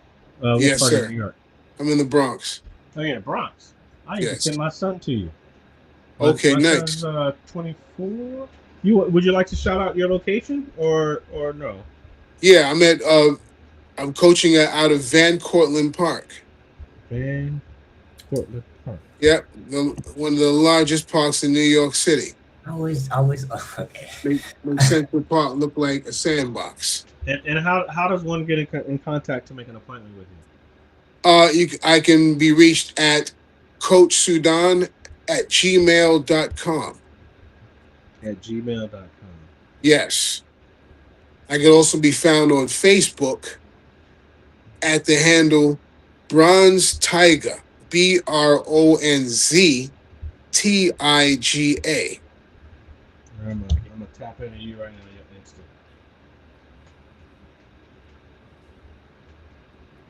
Yeah, what's your son up to? He is a musician. Oh, nice. But he used to take capoeira, and Oh, wow, awesome. you know, I always wanted to try capoeira. yeah, but he's just into the arts. Anything he could do to improve his mental and physical, that's what he's about. I actually did try capoeira, and all the skin on my feet came off. Ooh. That barefoot wooden floor is wicked. Oh yeah, yeah. Well, if you start young, then you know they get used to that stuff. Oh yeah, you get leather pads for feet soles. Yeah. Literal leather pads. My wife is a Kyokushin black belt, Kyokushin karate. So she's got those feet from working on that wooden floor for years. So you're at Bronze Tiger Yes. on Instagram, and okay, because there's a lot of them. So I'm trying to figure out is there a number? Yeah, I'm one of them. Probably all of them are me. You're not. Okay, I see 008, 206, 419. Let me verify that for you while we're here. All right. Make sure you have the right one. BronzeTiger. Yep, that's me. So I'll give you the exact one. Yep. And let's see.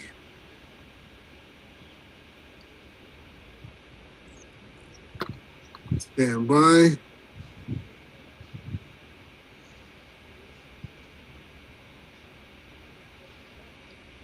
Okay, here we go.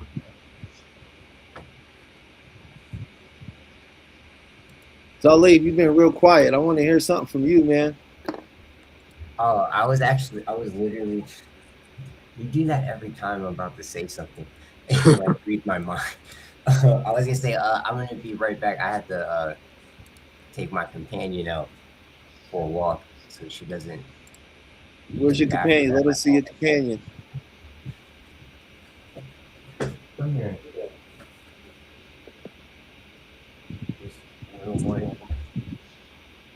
Little rain. She needs to go There to she the is. bathroom. What up, Ren? Rennie Pooh Pie Pie. Yes, That's my Ren. buddy right there. Yes, sure. Yeah, she's staring at your square on the screen. She know my face. She know me. So look, if you gotta go, buddy. I was gonna take her out earlier, and then you told me about the stream happening, so then I jumped on. All right. Well, if you gotta jump, it's all good. You know, we'll be back next week. You will be right here with us. Yeah, let's see how I can do that. It's the same day next week. Mm-hmm. Every Share week, profile. same day, same bat channel, same bat time. There we go. Copy link. Okay. There. All right. Yeah, I'm gonna have to go to take her out. I don't think she can. Yeah, go ahead, handle your business, man. We appreciate you All right. coming on. Yeah, I just want to say thank you. Thank you for having me on. I really feel like I was just here absorbing wonderful knowledge. I did not expect to see Shelby on here and talking about all that. I was taking a page out of Sheffrin's book. I took my notebook out and I was like, I'm writing this down. This is a lot of useful information. Even what Sudan just said before, when he that effort is currency, and talked about how people can abuse that and how that looks. Yeah, that was powerful. I was like, wow, there's a lot of great minds in here, all sitting in here. So even though I feel like I contribute a lot, I appreciate just everything y'all shared with me and allowing me on here. I just appreciate being invited. So Right. Same. Yeah. And see, Dan, it was amazing to see. Oh my gosh, you already know I love seeing you again. I need to train with you again. We already you already know, nephew. It's that does not need to be said. Yeah, the You first could thing you, I thought when I saw you, I was like, oh yeah, I already knew it was taking a little longer. He's got to come on here looking correct. we can just laugh because we know the same thing. well, one Good of these times. days we will all be in the same room, and that's what Facts. Oh yeah. Stranger, much stranger things have happened. That's Yeah. nothing. And just a good opportunity to mention, this is the three gentlemen that'll be doing the workshop. It's going to be me, Sudan, Sephron. We're going to have a microbiotic nutritionist on board. Mhm. When they get on board, they'll have them come on the show and talk about the nutrition, you know. So you're looking at what the people who's going to help change what you got going on, right? We have a getaway transformational seminar we're putting together where it's going to be 4 days, everything included. might be more. You know, we'll be building up. We'll have different events and different ones with different time spans to it. But initially, we're looking at doing a 4-day with transformative retreat where you get powerful transformation of the body with the Qigong, powerful transformation with Reiki, powerful transformation with the hypnotherapy. When you put all of those modalities together, right, you're going to experience something. Everything we're going to offer is something you're not going to have to wait weeks to feel. These things are going to be things you feel day one at your first experience there. You're going to feel powerful transformations. And by that 4th day you leave, you will be leaving with a well-defined toolkit that's going to assure you the success you're going out there looking for. Because we're putting something that's very powerful and that it works. It's been proven. We've used it. We all the men you looking here have been through great tragedy and overcome it all, right? You are looking at people that built themselves up from nothing, the lotus flower in the mud, right? What we bring into you is going to be something that made us who we are today. And we know that it's going to be something, when you experience it, it's going to bring that memory back, because we're not going to teach you anything you don't already know. No one had to teach you how to breathe, and you still do that. And with every problem you have right now and through every problem you've been through, you're still breathing. So keep your eye out for that. We're going to be coming soon with that. And Sudan, is there anything you wanted to share in particular? Because I know you have a website coming up with yes. it's going to be a part of, and maybe you want to share a little what that's about. So well, yes. You know, I love what you just shared as far as, you know, that thing and the toolkit and those kind of things. Indeed, yes, having a workable toolkit and not learning it, you know, unlocking it, you know, getting out of your own way is a superpower these days. And that's what we're trying to, you know, inspiring people. I'm under construction now with this Base 44 thing. So building an application which will be a hub, which will feature various modalities of physical and mind and body culture, from modern martial culture to more traditional stuff that I do also. All applied, you know, in the same way as far as cultivation and mindfulness and perception and general self-polishing. So look out for that, and I'll keep an update through you and your engines also. We'll just cross-pollinate, keep everybody updated. It's going to be quite a nice thing to be able to reach for. And we're our main focus is general population. You know, the many issues that everyday people face in life. Of course, we advocate being completely prepared for when diplomacy fails. But in that sense, you know, we're dealing with personal power programs. Your personal power, not fixated on that guy over there, can I beat him? But will you fight? Will you fight back? In any scenario, will you fight back or will you lay down? That's the win. And we want to apply that to every aspect of life because, the most deadliest opponents can't be physically punched in the face, and we want to really work on that and bridge that gap between what people perceive as martial arts, for example, and a personal power program, finding your own personal power, accessing your own best self with your own personal toolkit and modus operandi, if you will. So that's what we'll be putting together, a hub for that purpose. Mm. Can't And- wait, and, man. I'm you looking know, forward to 2027.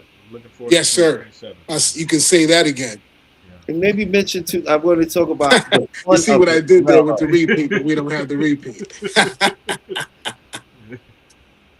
Go ahead, brother no, Talib. that was great. That was great. That was great time. I'm just listening. I'm enjoying it. I was going to say maybe want to talk to a little bit about how much fun this martial arts is. This is not when people think martial arts, they start thinking something very traditional, something or like MMA. It's not. They start going a certain place with it. But what we do, what you brought to the table, is fun. This is fun. It's I want to go out here and swing the young gun. You know what I mean? Because it's Interesting. fun. It's a fun. Interesting. There's a lightheartedness to what you bring too. Maybe you could share a little bit of that.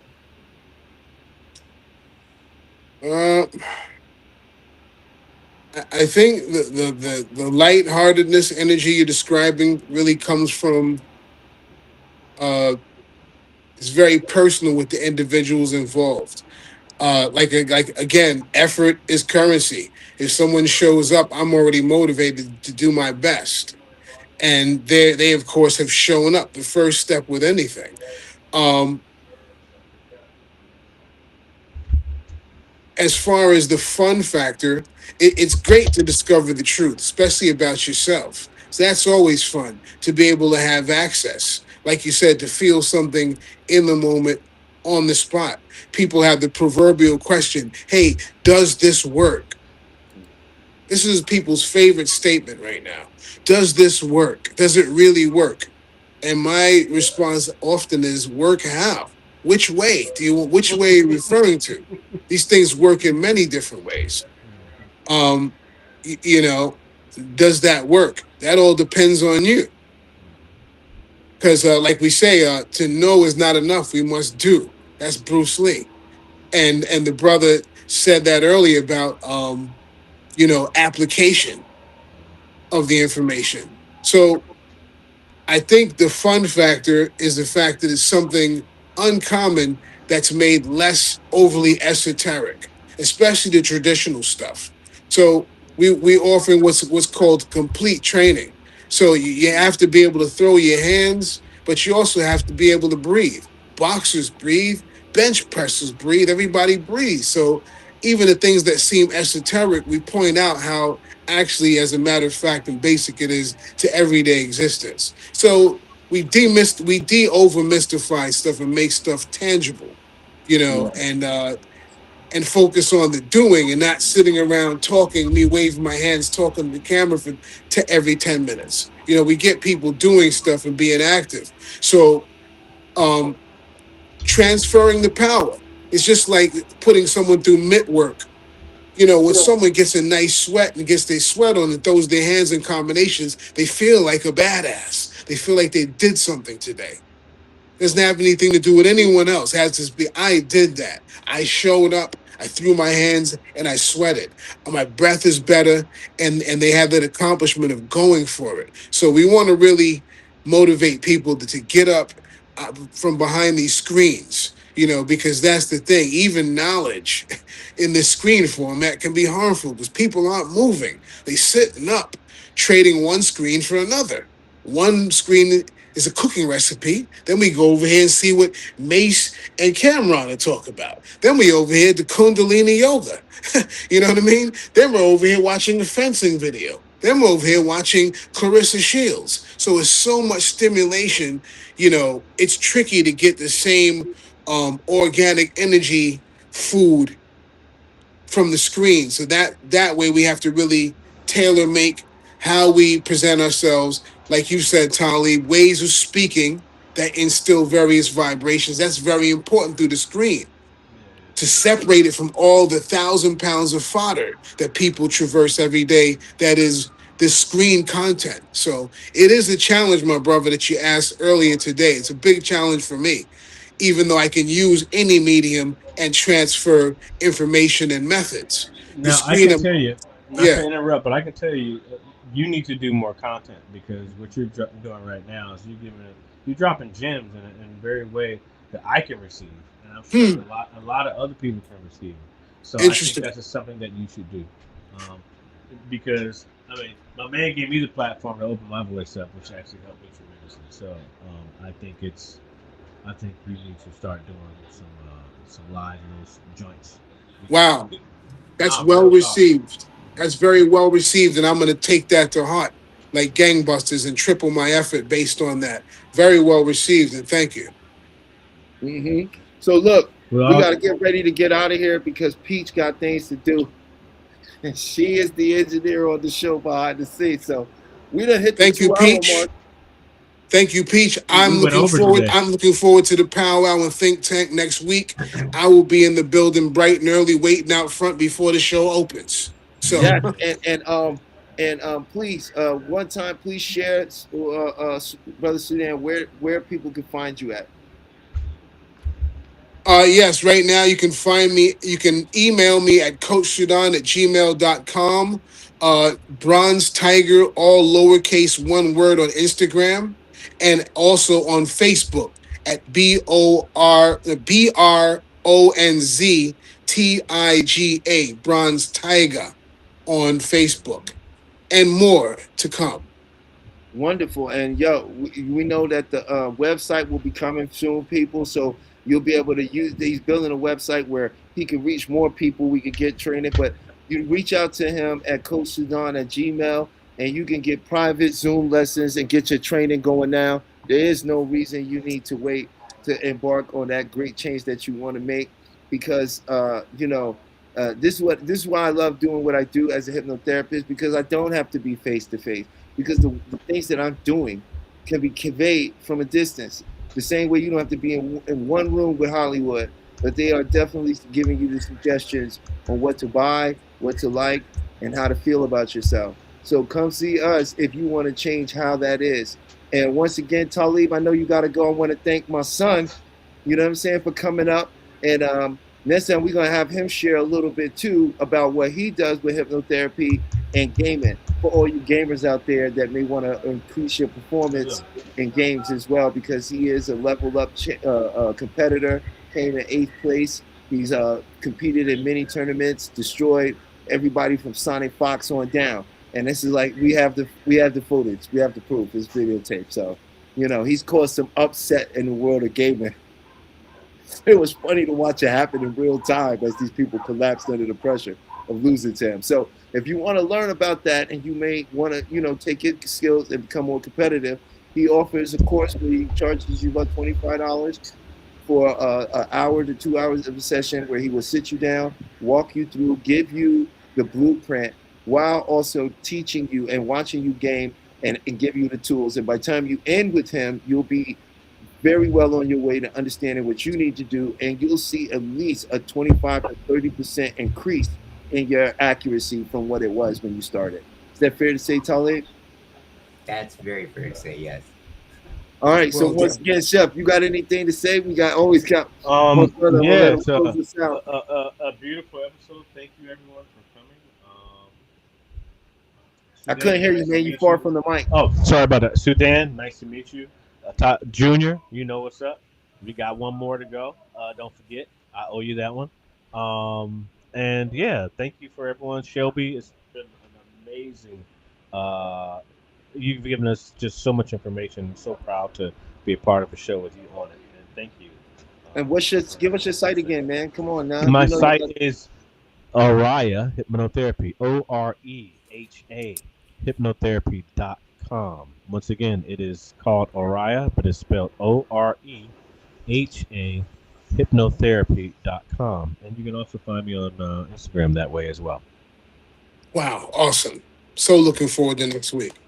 Well Yeah, done. so I want to thank all my special guests and co-hosts for joining us tonight. This has been a wonderful, wonderful show. And as I usually like to leave with some sort of saying, I'm going to leave you with this saying, and it's yours now. The only person I loved and lost and wanted to get back was myself. Let that be a lesson. Have a Until the beautiful next week, time. you guys. See y'all next week. Thank you.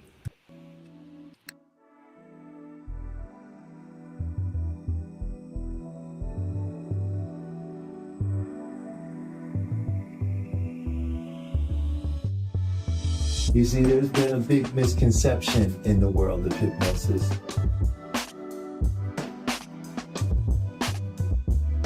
Hypnosis is a natural state. It's something we go in and out of all the time. But we can use that state to affect our own behaviors. So this is a do with. I'm gonna work with your unconscious mind. I'm gonna work with this 88. You're gonna work with the 12, right? Because together, when we work together, we can bring 100% of the mind together. That's the power of your own mind.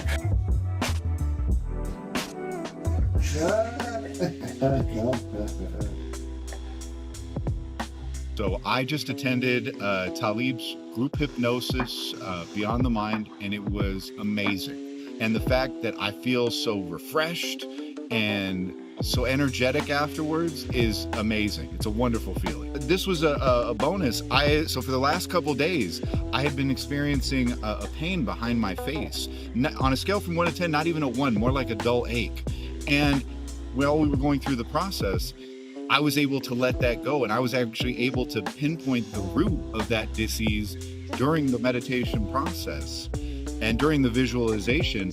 And since we've been done, I haven't felt that pain, that dull ache behind my face that I had been feeling like for the last few days.